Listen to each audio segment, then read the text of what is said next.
আমাদেরকে বেগম জিয়ার ওইখানকার কোনো জায়গা আমাদেরকে দেওয়া হয় নাই, এটা মিথ্যাচার ছিল। অনেক কিছুই জানেন না যে আমাদের সাথে কি হয়েছে, সুতরাং এটাকে পরিকল্পিত হত্যাকাণ্ডই বলবেন। 25-26 ফেব্রুয়ারির পিলখানা হত্যাকাণ্ডে আমার স্বামীর লাশ পাওয়া যায়নি।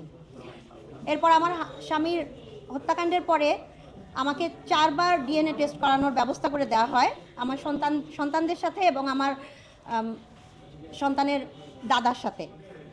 করার পর থেকে এই পর্যন্ত তার 4 বার ডিএনএ টেস্ট হয়, কিন্তু আমাকে 10 মাস পরে একজনের লাশ দেওয়া হয়। সেই লাশটা 47 বছর বয়সী ছিল এবং 5 ফিট 5 ইঞ্চি হাইটের ছিল।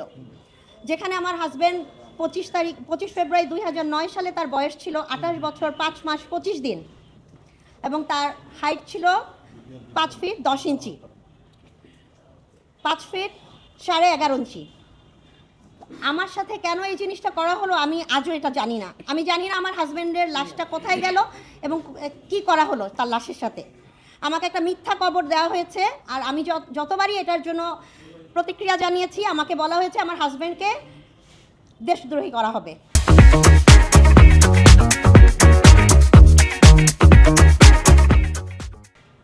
আজকে আমি মিডিয়ার সামনে বলতে চাই, অবশ্যই হত্যাকাণ্ডের বিচার হতে হবে এবং আমার হাজব্যান্ডের জন্য সম্মানজনক একটা অবস্থা এনে দিতে হবে।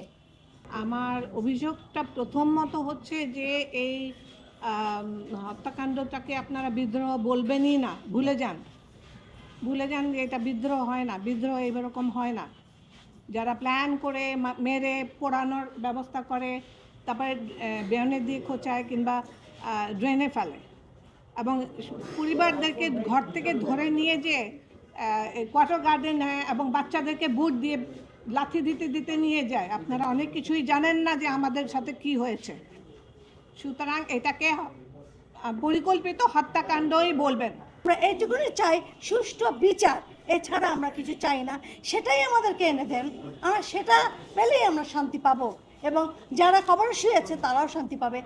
হত্যাকাণ্ডই যেন হেডলাইন হয়, এটা আমার জোর দাবি এবং এই বিচারের যেন সত্যতা বের হয়ে আসে এবং জনসমক্ষে। আমরা আজও জানি না, আমাদের সন্তানরাও জানে না যে কী কারণে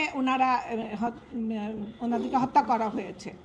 ওনাদের হত্যা করার জন্য একটা তো বিশেষ কোনো কারণ থাকতে হবে, ওনাদের কোনো অপরাধ তো থাকতে হবে। আর ওই সময় যে মিডিয়া, যে আরেকটা বড় একটা বিষয় যে মিডিয়ায় এই মুন্নি সাহা বলেন কিংবা অন্যান্য মিডিয়ায় যারা এটিএন ছিলেন, তারা যে অনুযোগটা দিয়েছেন সেটা আমি লিখিত জানতে চাই যে এটা সত্যি কি না। এটা সত্যতা প্রমাণ করে আমাকে দেখাতে হবে এবং আমি আমার সন্তানদের তরফ থেকে এটা আমি জোর দাবি জানাই, কারণ আমার এটা ভীষণ অপমানের একটা জায়গা। আপনারা বুঝতে পারছেন না, আপনার বোন হলে আপনার কতটা দীর্ঘশ্বাস হতো, ঠিক ততটা আমাদের হয়েছে। কাম্য একটাই যে আসল ষড়যন্ত্রকারীকে, খুনিকে আমাদের সামনে নিয়ে আসা হোক। এতদিন কেন হয় নাই সেটাও তো একটা ষড়যন্ত্র, কেন হয় নাই। তো এখন আমরা একটা মনে হয়েছে যে না, এখন আমরা একটা হয়তো বা স্কোপ একটা পেয়েছি কথা বলার মতো, যেটা আগে কথা বলতে পারতাম না, সেই সুযোগটা আমরা নিয়েছি। আমরা কথা বলার চেষ্টা করছি, তো সেই কথার পরিপ্রেক্ষিতে রিটার্নটা কতটা পাবো সেটা তো বলতে পারবো না।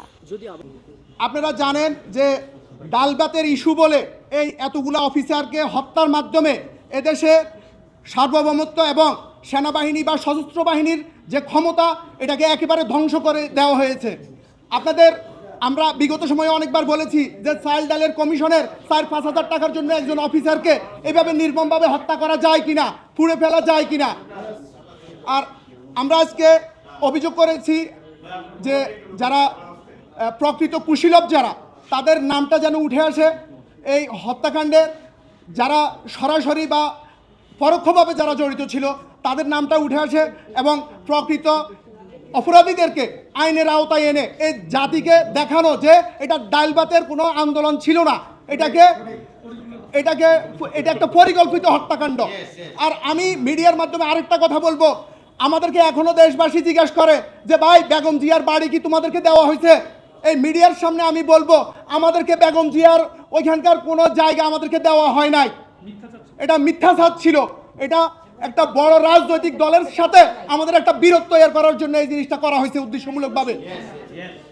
আমি আবারও বলতে চাই যে আমাদের কোনো শহীদ পরিবারকে বেগম জিয়ার কোনো বাড়িতে কোনো ফ্ল্যাট কোনো কিছুই দেওয়া হয় নাই, থাকতে দেওয়া হয় আমাদেরকে ক্যান্টনমেন্টে থাকতে দেওয়া হয় নাই।